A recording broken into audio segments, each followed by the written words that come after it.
Today, I will explain all the foreshadowing that was scattered throughout the first episode of Attack on Titan.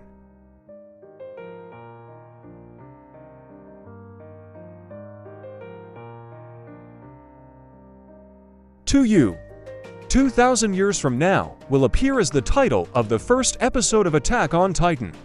Many readers were confused by the sudden start with a meaningless title, and for a long time, this title remained a mystery and was thought to be a hint.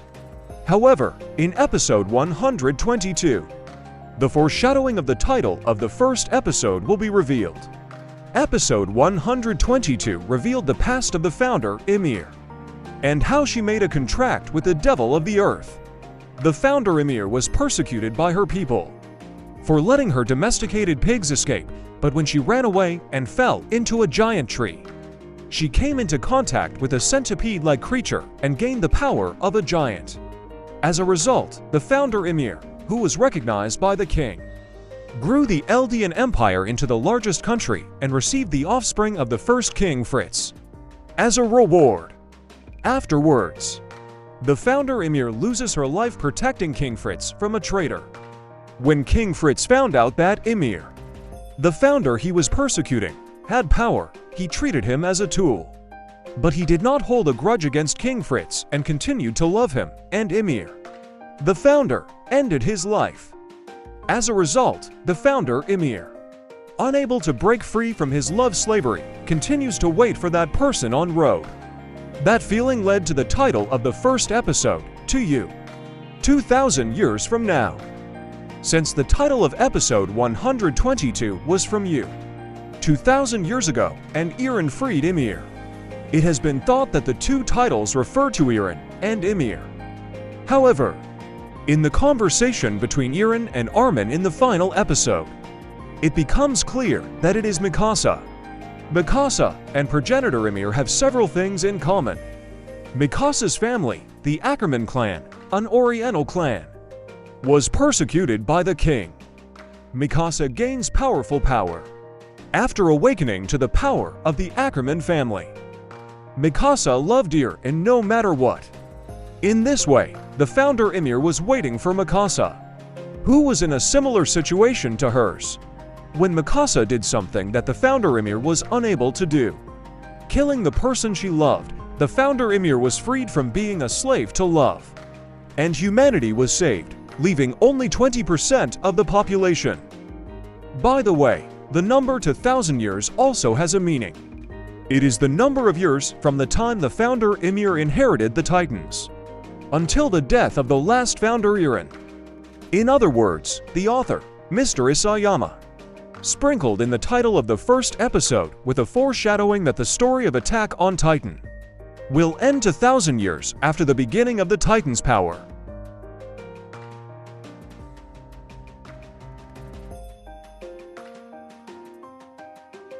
The story of Attack on Titan begins with the appearance of the Colossal Titan, whose head peeks out from a 50-meter wall that has protected humanity for 100 years.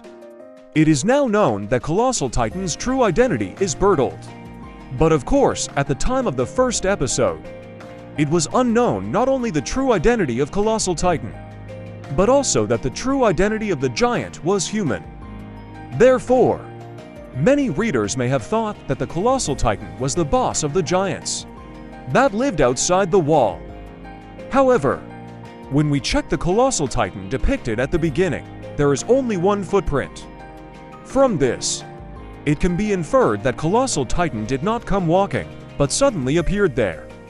In other words, even at the time of the first episode, it was possible to speculate that Colossal Titan was something small that suddenly became large. Having said that, few people could have guessed that the Colossal Titan was a transformed human from the first episode. However, it is a certain fact that the author, Isayama-sensei, clearly depicted the hints.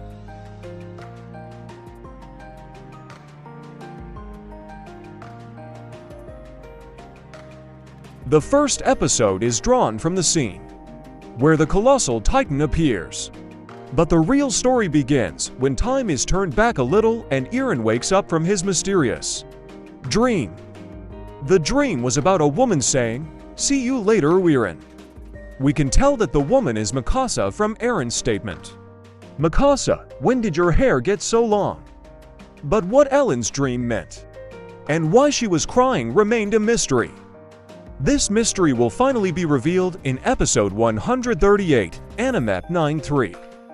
The Scout Regiment was fighting to stop Eren's rumbling in the Battle of Heaven and Earth, but Mikasa suddenly had memories that never happened in reality.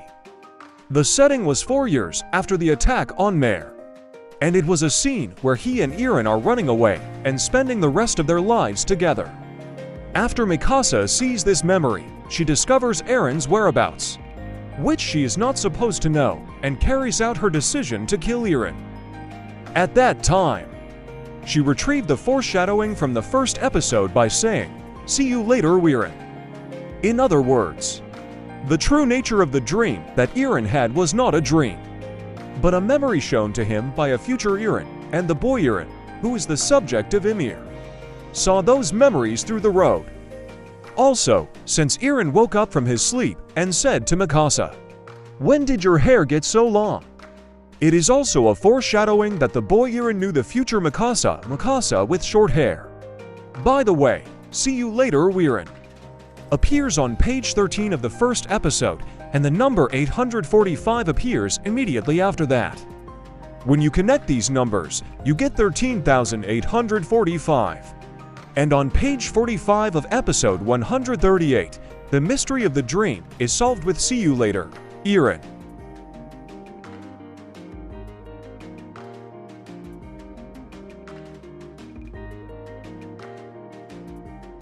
As I mentioned a little in "See you later, Eren," the numbers on page 13 were drawn unnaturally and intentionally.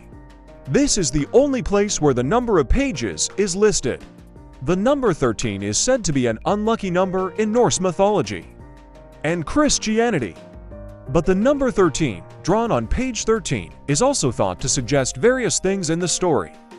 The number of years from founder Ymir inheriting the Titan's power until his death is 13 years. Along with this, the lifespan of the successors of the 9 Titans is also 13 years. Erwin is the 13th leader of the Survey Corps. 13 fingers pointing at founder Ymir in episode 122. Founder Ymir turns into a Titan for the first time on page 13 and dies 13 pages later.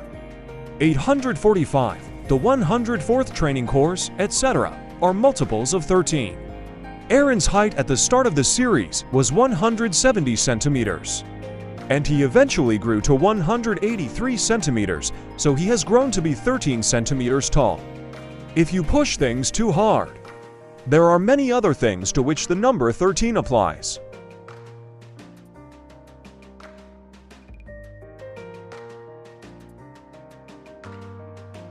Did you know that the tree where Eren was dozing off at the beginning of the first episode also had a foreshadowing? If you look closely at the scene with the tree, you will see a cross mark at the base.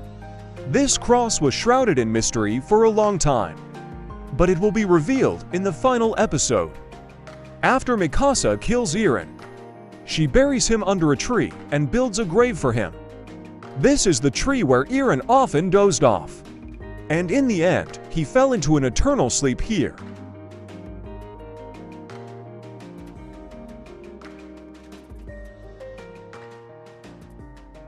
Grisha, Eren's father, who appears from the first episode. Grisha's true identity will be revealed later in the book. He left behind in the basement. But actually, as of the first episode, there are some depictions that hint that Grisha is a human being outside the wall. Ellen says to Hans, "His father said that you are most dangerous when you feel safe." Also, from Hans' conversation, we can see that Grisha saved the city from an epidemic in the past. Grisha was originally a person outside the wall, so he knew about the existence of the Marley Army's plan to recapture the founder. So he knew that there would be chaos within the wall. That's why Grisha taught Eren that the most dangerous thing is when you feel at ease. Also, Grisha was able to save the town from an epidemic because of his advanced medical knowledge in Marley. As an aside, one theory is that Grisha came from outside the wall and brought an unknown virus into the wall. But we don't know the truth.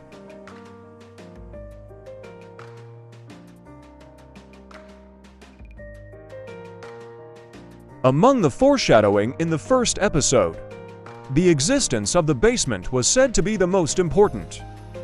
Grisha saw Eren trying to join the Survey Corps and decided to show Eren the basement. However, it was revealed in episode 121 Anime P79 that Grisha's statement was actually a foreshadowing. When Grisha offered to show Eren the basement, he was facing in a different direction from Eren. Grisha is also shown to be silent for a moment before saying that he will show him the basement. In episode 121, when Eren was watching a scene in the past through his memory journey, namely the scene where Grisha said he would show Eren the basement, Grisha was looking towards Eren in the future. At this time, Grisha, who had inherited the abilities of Attack-on-Titan, was able to see the memories of his future successor. In other words, he was able to see scenes of Eren, the future heir, by peeking into Eren's perspective. Where Eren sees himself in his memory journey, Grisha was looking in the direction Eren would be. At this time, Grisha could not see Eren in the future, but he was counting backwards from Eren's perspective and facing the place where Eren would be.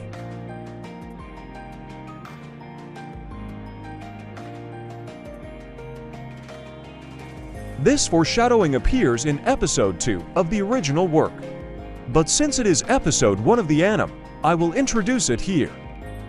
The wall was destroyed, and Shiganshina Ward was overrun by the Titans, and Eren's mother, Carla, was unable to move as her house was crushed by flying rocks. And Carla is eaten by a giant right in front of Eren. Eren was unable to help Carla, and developed a strong hatred towards the Titans.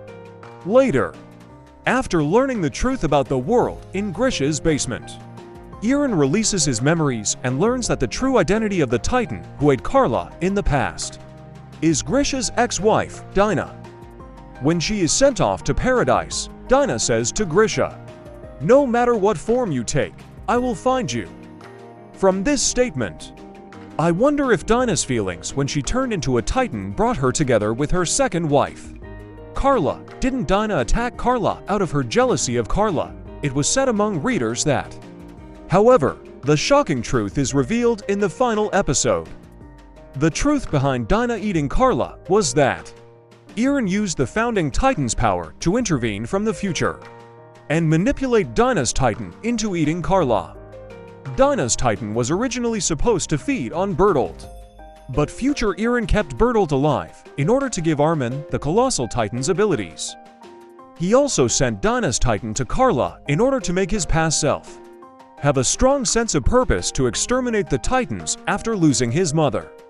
The author, Isayama-sensei, has commented that at the beginning of the serialization of Attack-on-Titan, he laid out foreshadowing that readers would never be able to detect.